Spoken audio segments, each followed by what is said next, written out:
From Tally to Cali, It's time to wake up. Wake up! Wake up! Warchant.com is your ultimate Seminole sports source. And this is Wake Up Warchant, presented by Corner Pocket Bar and Grill. One more corner pocket. Now here's Warchant.com's Aslan Hujavandi. And Corey Clark. Yeah. It's the return of the Wake up! My voice is gone. You probably think I've been on Bourbon Street with Jeff and Corey and Ira and Tom all night, but I haven't. Just living in the moment, everybody. Welcome into Wake Up Warchant, presented by the Corner Pocket Bar and Grill. It is Monday as you're listening to this. You can build a burger over at the Corner Pocket Bar and Grill for the lunch special, but build some memories out there. Build some memories at the Corner Pocket Bar and Grill. The same sort of memories that we built. Corey, myself, and Jeff Cameron joining you. We are on the field at the Superdome for part of this podcast. We have no idea how it's all going to work and look at, but just thanks for being here. Subscribe, hit the thumbs up. It's still $1. They just beat LSU by 1 point. Apropos, perhaps. Yeah, margin that's right, of $1. victory. It's just a buck. It's just a point. So let's get to it. Thank you to Corner Pocket Bar and Grill. Jeff, thank you for being here. Yeah, absolutely. Good to be here. This is crazy. We're on the field at the Superdome, After having a watched the Florida State craziest win that I've ever covered from Florida State. That was bizarre. Corey, lay it out for us, man. 24-23 I mean, listen, this happened so many times from the last coaching staff. I'm like, they're not going to blow this game. They would blow a game.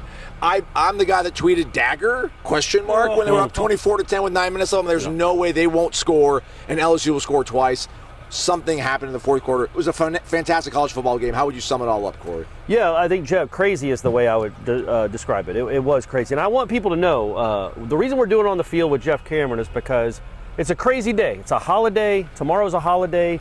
Aslan and I aren't staying in the same place. It was going to be near impossible to record a podcast for you guys, but we love you guys so much, and we felt we owed you at least something, some content, other than the great stuff you get on warchant.com for $1. So we're doing the podcast live from the Superdome, right around, what would you say, Jeff, about 20 yards away from where the kick missed? Yeah, and then if you look, I forgot it's a podcast, they can't see, but that bench right there is where Shaheem ran over to and then told the fans to have a good night. Have a good night. Drive home if you guys haven't seen the video, go check it out. You'll see them throwing beer at him. They're flicking him off. They're screaming at him. Yeah. And he's smiling the whole time saying, safe travels. It's a glory days, man. But glory days. The glory days are back. But look, man, I thought for long stretches there was a lot to be encouraged by with this game. A lot to be encouraged by. Jordan Travis. And the receivers. They dropped a couple. But the good news with the receivers is, number one, Pokey can play, and we always knew that.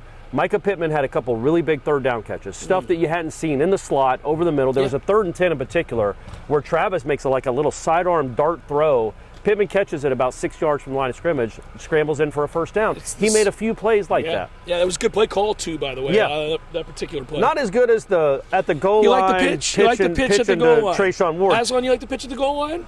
I was on the opposite end zone. I had no idea what was going on. I didn't know what happened on the muff punch. So, I mean, you tell me, Jeff. At what point did you become nervous? Oh, okay. No, the second I saw him pitch and Trayshawn dropped the ball, I went, "Oh, they're going to do this. They're going to give this touchdown." And I can attest to that because we were sitting next to each other saying the same thing.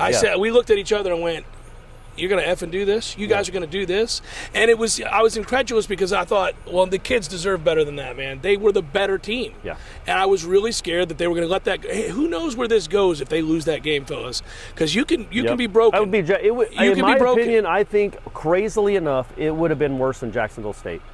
Because I think your winning percentage with the ball at the 1 yard line on a second down, up by 7, up by 7 with a minute and a half left is 99.99%. All you have to do is not fumble, kick a field goal, and the game is over. Even you can go score a touchdown, and the game is over too. Just do not incorporate. But anyway, we're not getting into that yet, guys. We don't even want to get into that. It was a great. He was asked about it.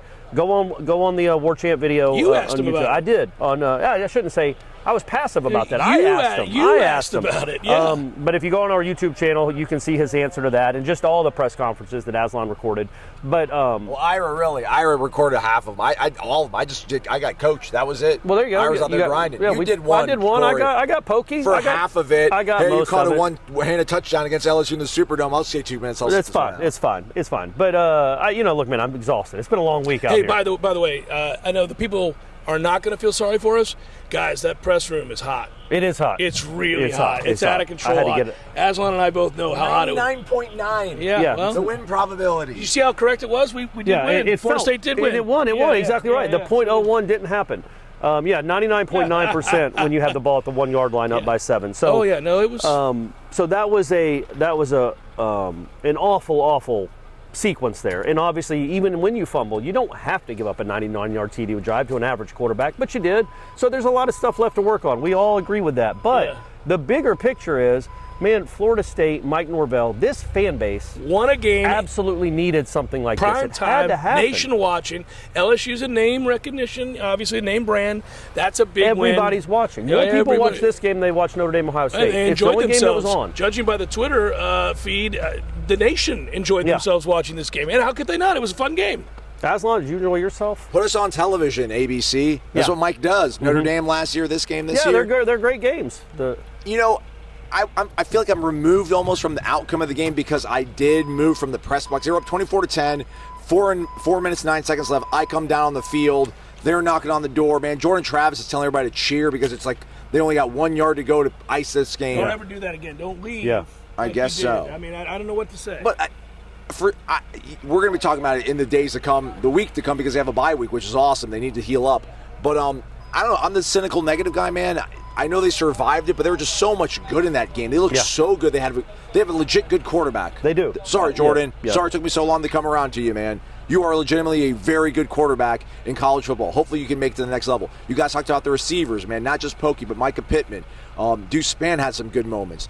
And then this offense, the offensive line, holy smokes, you don't have Bless Harris, you got Jason Turntine at one of your tackle spots, Maurice Smith coming off a knee injury, hadn't banged against another still dude. Not right. Still not completely right. So, I mean, I don't know. Not every team is Alabama and wins beautifully, right? So I'm not going to complain about this all. Not that you guys were, but I'm saying the biggest picture to this is that they were in such a horrible, terrible situation. They found themselves in with that tying score nearly. And they found a way to block it, man. That's crazy. Those special teams. I also like it better that it was blocked and not missed. Because if it's shanked, you're like, well, you didn't earn that. Do the anything. Kid just choked. Yeah. Shaheem Brown gets in there and blocks it. And we talked to Jared Verse after the game. He said, because he blocked the short kick earlier in the game, and he said the next time he blocked, so when he lined up for that PAT, when he rushed, he felt 3 dudes crash down on him because he had blocked the initial one.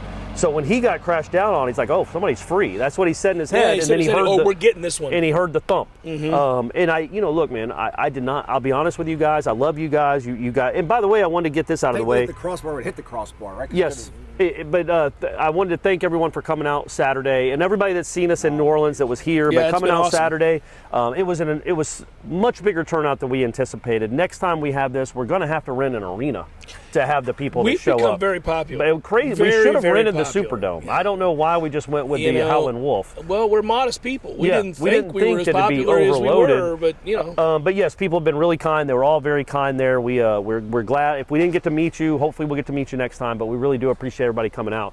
But what I was going to say is, so when that happened, Aslan, you wouldn't know this. Jeff does. So when they scored the touchdown on the last play. But by the way, why did they get to run a play? I don't get it, but they did. Because you can't just assume that they would have snapped the ball without that second running off the clock, even though, anyway. When he scores the touchdown, I have my binoculars on Brian Kelly, and he holds up one finger. I'm like, okay, they're kicking the PAT. I got to go bathroom. I've had to go to the bathroom for 20 minutes. This is funny. He missed it. Yeah. He didn't see. No, so I go to the bathroom because I'm like, okay, I mean, water's running through me. It's been 20. I wanted to go to the bathroom for 20 minutes, but the whole last 99-yard drive and then the 5-minute delay. It's not hard. Man. They got to get reviews. I'm not trying to be graphic here, but as I'm zipping up, I hear a huge roar. And I'm like, man, those LSU fans are excited about that PAT. I mean, we already knew it. Were you worried that they faked it and got a 2-point conversion? So the cheer lasted louder than a PAT cheer would. Yeah. And I'm like, okay, either it didn't sound like it was from this side, which we were on the LSU side, but it was close. I'm like, man, did they go for 2 and get it? Or did they miss the extra point? And then I go and I peer out. And, Florida State's on the field with LSU players. And I asked the security guard, what happened? He goes, they blocked it. I go, okay, what?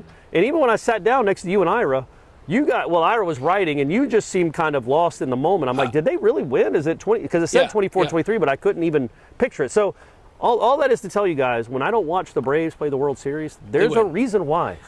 Good things happen when I don't watch. I watched the whole 99-yard drive with my binoculars. Yeah. I go to take a urination.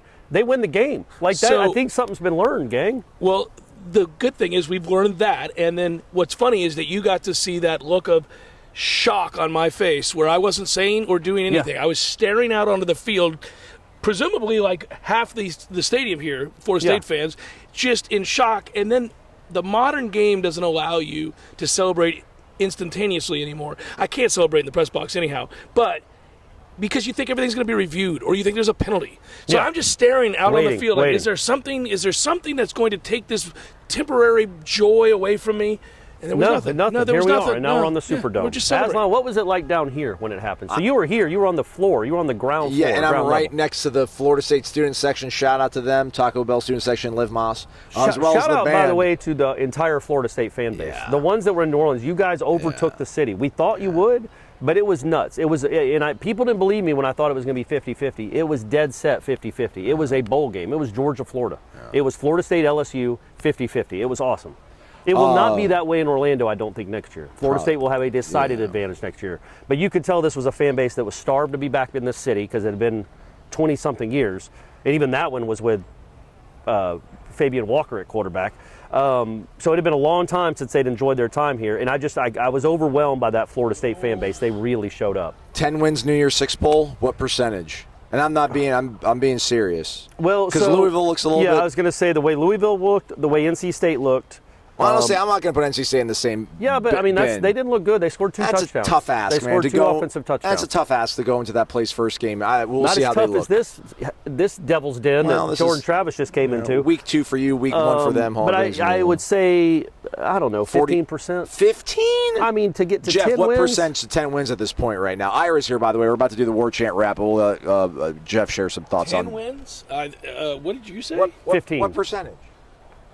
Oh, hey, you can't get to 10 until you get to 2. No. And they're at 2 already, my man. No, that win was huge. I'll put it, I still think it's 30%, 20%. Well, that's bigger than 15. Well, right, Maybe. I mean, they got better quarterbacks left to play. Jordan Travis is the story of this game to me. I mean, we can all find things that if that kid's going to play like that and they're going to be decent as an offensive line, which is what they were tonight, they were pretty good.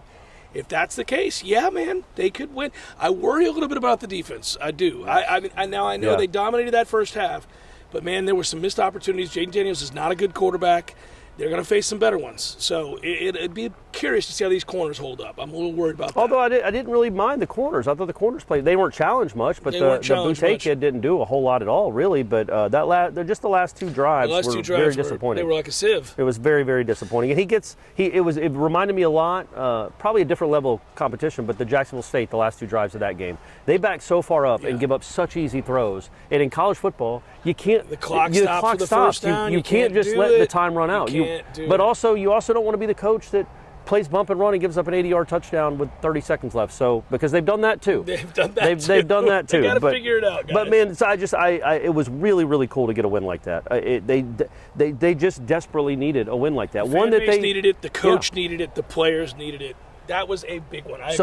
So what was it like though, Aslan, when you were here in the corner of the end zone? Well, they went nuts, man. I mean, there's all sorts of personnel like staffers. I mean, Norvell's wife. I think Michael Alford's wife, the athletics director. I mean, everybody went absolutely berserk.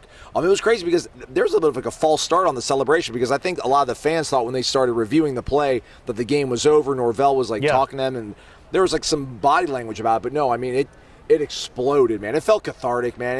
It was awesome to see the juxtaposition, as you said, man. This is like a 50-50 split almost, like Jacksonville, Florida, Georgia, just this one side rocking, and then everything purple and gold, just like womp womp. Yep. It was what a terrific. great cap to a wonderful weekend, right, Aslan? Indeed. We had a good weekend. We did. Do you have any tender stories you want to share? Are we going to save that for later in the week? Maybe part 2 of this, if this becomes a part 2 podcast. Well, if it doesn't, we got a lot of podcasts between now and then. We can revisit your New Orleans tender stories. Absolutely. But for now, let's go to the Warchant wrap. Corey and I might be back here for another segment. I'll edit something to make it all flow. Thanks to Jeff for being here. What about the Zaxby's? Let's do an indescribably good player of the week. Do you want to do that now? Yeah, we can do it right now. Let's go into it. The clutch shot, the biggest hits. It's time for the Zaxby's indescribably good Player of the week. You heard the man. It's time for the Zaxby's indescribably good player of the week. Corey, we were talking about it in the third quarter when I'm like, there's no way Florida State's going to blow us. They're going to win this. It was either going to be Pokey and I agree or it's either going to be Jared Verse. Is it either of them for you? Well, I'll go Pokey because you better take the quarterback. But I love what Pokey did because Pokey is so he's kind of the afterthought, and he shouldn't be. He was their best receiver last year, which isn't saying much. But all the attention to the new guys, and Pokey's just kind of out here like, I'm still here too. And then what do you have? He had 7 for 102 and 2 touchdowns, including the kind of touchdowns that get made against Florida State all the time. It seems just a one-handed great catch. Yeah. That is a great catch, Pokey. For him to just keep on keeping on, even with all these transfers brought in, really says a lot about him, man. He's solid. He's always been solid. Maybe he's going to be more than that now, but he's always been solid. The other 2 guys opened things up, and Pokey took advantage, man. That was really good to see from a guy that's been here a long time, and it's really cool to see him have success like that on a stage like that. Shaheem Brown, maybe honorable mention. Jared Verse probably deserves. Jared Verse is very good. This is me just. All right, Jared. Jordan, rather. You win, Jordan. 20 of 32, 260 and 2 scores, 31 yards on the ground. 3 drops, I think. Really, 2 or 3 drops. The story probably him surviving an assassination attempt by Ali Gay. That was crazy.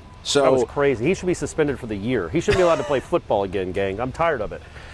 Jordan putting that team on his back, making plays when they had to. Was the flip his fault? No. Okay. It wasn't. It was a fine flip. You got to catch. You got to catch the ball. You got to catch the pitch right there. It was all Mike Norvell's fault. They won. We won't complain too much. Jordan Travis, Ontario Pokey Wilson are Zaxby's indescribably good players of the week. Winning season, everybody. It's a real thing. Florida State 2-0. Can they go 3-0 this weekend? No, because they don't have a game.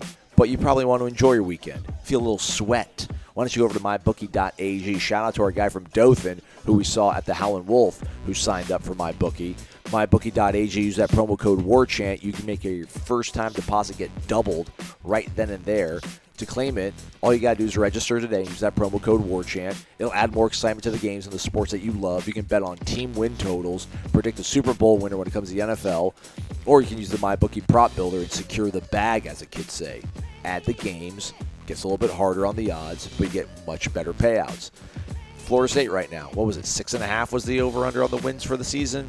Looks like we probably should have hit the over, everybody. We'll see how the line looks for the Louisville game. We'll let you know how it goes. But in the meantime, check out mybookie.ag. Use that promo code WARCHANT, and your first deposit will be doubled. Who's the last man standing, you wonder? Who else? Irish fell. Closing the show down. Let's get like 3 things, and we'll get on with our lives here, Ira. Thanks for being here, by the way. I'm glad to be here, man. Glad to be here. Nobody listening to this wants to hear, yeah, they won, but right. So we're not going to do that.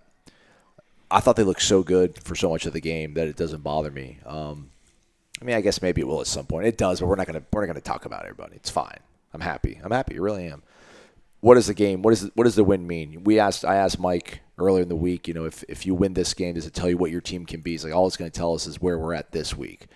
That was a talented LSU team.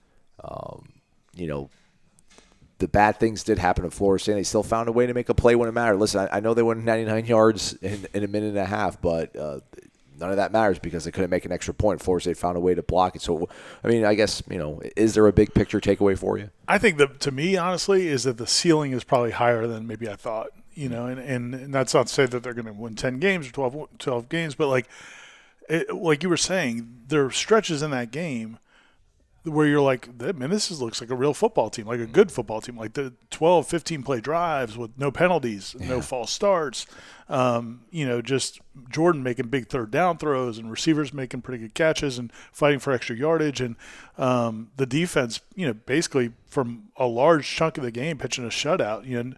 LSU's only points in the first half were kind of gifted by a penalty, 2 penalties. The kickoff, they start at the 35, then they get a 15-yarder to kind of get that drive going, and then they get a field goal, and then there's later their touchdown drive later was aided by several penalties, and so at that point you're like, man, this defense. This defense could be pretty good. And then if you throw it together with an offense that's that efficient and, without Jordan making a lot of heroic plays, it was just mostly him throwing the ball. And then, the passing game looking pretty good. I thought oddly enough, I didn't think the running backs were great. They weren't. Yeah, they really weren't. And so now you think, okay, well, what if they get going? Now LSU did miss, Mason Smith went out early.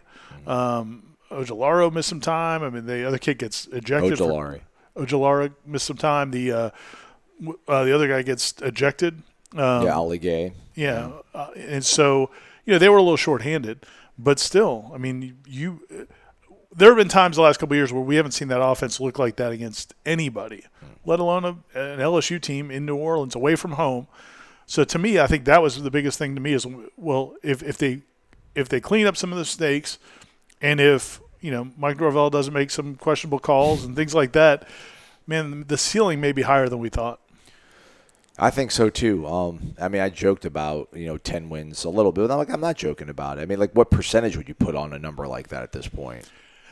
Corey said 15. Jeff said 30. Yeah, man. You want to split the difference? I might be closer to Jeff because I thought they were an 8-win team, maybe a 9-win team. Well, now it's like, okay, especially, and this is the, I guess it's the fun of being a college football observer. Transitive property kind of thing. Where you look at that Louisville-Syracuse game and you start saying, well, wait a minute. I thought they'd be 2-1 out of these first 3 games, and I thought that would be the best case scenario. Well, shoot, man, Louisville just got spanked by Syracuse. They have to play this weekend at UCF on a Friday too, I think. Yeah, and you have a bye week, and then you get to turn around and play them on a Friday night. If you can get them, and I think Syracuse may have given a good blueprint for what to do against Louisville. Their offense did nothing, 7 points. So now you start thinking, okay, well, I thought they were going to be 2-1, and I thought they were going to beat Wake Forest and BC at home. Well, now you could be 5-0. And then that second half, I felt like before there's a good chance they would end the season with maybe 4 wins in the last 5 games, something like that. Because I really think there's a good chance I think they're going to be Florida at home. And I know Florida looked pretty good in some aspects getting that win the other night. But you at least can let your mind get to the idea of a 10-win season. Whereas when you asked me that in the spring, I just I didn't really even think it was in the realm, All right, so offensively, we heard all these good things about Jordan. I think he was like 20 for 30 too. So, I mean, I think Jaden Daniels had a better completion percentage, and LSU outrushed Florida State. Like, if you would have told me those things, like, there's no way Florida State's going to win.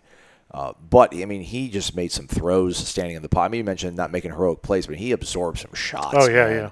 Well, I meant the heroic plays make the typical Jordan Travis. Scrambling around, making something out of nothing. But, I mean, there was moments where he could have ran in certain situations. He stayed in the pocket, swivels his hips open, fires an absolute strike. He's only going to get better as long as he stays healthy. So, I mean, is that probably one of the more positive, bigger picture takeaways is that this offense overall as a whole can be more effective and efficient than we thought? Well, like you said, I mean, in his numbers, I think they're pretty good, and there were a bunch of drops.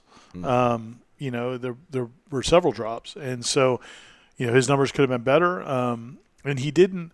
He did have 1 or 2. He got away with a couple of balls that probably could have been or should have been picked. But that happens. It happens. Yeah. But I'm just saying it wasn't like he was perfect. Yeah. But yeah, man, I think again with him, same thing. You just feel like, okay, he's come so far. And now you put him in an offense with an offensive line that I thought more than held their own against that defensive front. And again, that LSU defense was not the one we expected to see, all their pieces, but still, I mean, I thought they more than held their own. And then when they did break down, which they did break down sometimes, Jordan made big plays out of it, either spinning out of trouble or just getting some positive yards or getting rid of the ball quickly. And then staying in the game, man, like the targeting play. I think the fact that he gets, I mean, a guy cheap shots him in the helmet, trying to take him out. It's literally just trying to take him out of the game.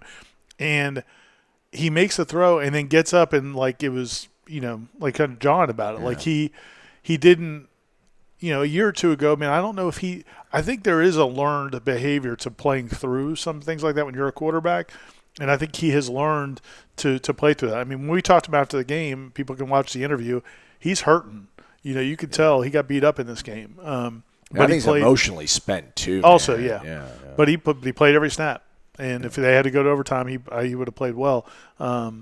So I mean, it's I'm happy. I'm happy for obviously the Norvell and the players and the coaches and everybody else. But it's like we were talking about it in the car briefly. I mean, you can't even quantify how big this win is for so many different people. Yeah. This is the kind of win. We'll see how the season plays out, but it can change people's futures in their lives. Because I mean, you lose that game the way they could have lost that game. I mean, I mean, things could have gone south, and this could be something that kind of starts something special. That's a crazy thing, right? It's just how small of a margin you have right there where if it doesn't go your way, everything is totally horrible. Now we're talking about they could be a 10-win team. But I think we're being measured. We're not eyeing pie in the sky. Last thing, then let's talk a little bit about the defense. Jared Verse, awesome. Kalen DeLoach, really good. Tatum Bethune, really good. Fabian got helped off the field. I don't know if you saw the celebration video I filmed, but he literally got carried off the field. He got his arms around, I think, maybe Dimitri Emanuel and somebody else. So we'll see what that means for him moving forward. But you got really two good defensive tackles. You got two really good linebackers. And you got this great defensive end. And I thought the back end held up pretty well, man. Yeah. I mean, I know LSU made some throws there towards the end of the game, but they weren't busts. That might sound like a low bar to some people, but again, I think the defense played pretty darn well, man. It's hard. I mean, I just think I would love to go back and watch it again, and especially if we could, see the back end. But it's hard sometimes when you're trying to defend a 2-score lead with 8 minutes to go, and it's not to make excuses for them, but you do play differently. You don't want to let them, hit a couple big plays, and so. You play softer, and then now all of a sudden they kind of get into a rhythm. And Jaden Daniels, man, he's tough. I mean, he is a better runner than I thought he was. I didn't realize he was going to. He just prances away, man. He feels it pretty well, and just. Yeah, I mean, there was a couple times where I thought Verse had him from behind, and he felt it and got. I mean, that's special stuff. It's the way people feel when they watch Jordan Travis. Right. I thought we had him. Yeah, I mean, right. maybe not as dynamic as Jordan, but it's kind of that same. Well, he was man. He was pretty dynamic, man. I there were a bunch of times I thought he must be stronger than he looks because there's a bunch of guys he just kind of shrugged off and yeah, man. I mean, he like I said, he played really well, and but their receivers. I mean, man, we looked at those numbers during the week. We were texting about it the last week or two, looking at LSU's receiving numbers, and the Besh, and obviously Booty, and I mean just Neighbors. Neighbors. And these are guys who've caught a lot of passes and have been really good, and didn't get a whole lot done, and really until the last going to 2-minute offense at the end there. So that's another really big positive. All right, we did it. We made it 2 more minutes. Ira's losing his voice. Well, I lost my voice. Ira didn't lose his voice. We got so much coming up at warchant.com. Corey wrote a great column. Check it out. Ira's going to have a 3-2-1, but don't hold your breath. He's got to sleep at some point, everybody. Austin's writing a sidebar on Shaheem Brown, kind of what went into the blocks. A lot of good stuff there. And it's still only $1. Although, as Corey said on the wrap, prices are going up, everybody. So act now while you can. Stay connected to warchant.com. No press conference on Monday. They'll practice Tuesday. We'll be back out there covering it for you folks. They have the weekend off. We don't, though. We'll be covering it, breaking everything down. And then headlines. Headlines going down Tuesday? I think we are, yeah. It's a weird week. I don't think there's going to be a Jeff Cameron show until maybe after headlines. I'm not sure. We may. But there is also a Monday night wrap. Oh. I don't know if the lineup is 100% finalized, but look for a Monday night wrap. Kind of like a Sunday smash on Monday, kind of? Yeah, or excuse me, a Monday smash. Yeah, exactly. Okay. Monday smash instead of the Sunday smash. Warchant wraps up too, so go check it out, everybody. Yes. For Jeff and Corey, I thank you, and for Ira, I thank Ira. Thanks for listening, everybody. It's been Wake Up Warchant presented by Corner Pocket Bar and Grill.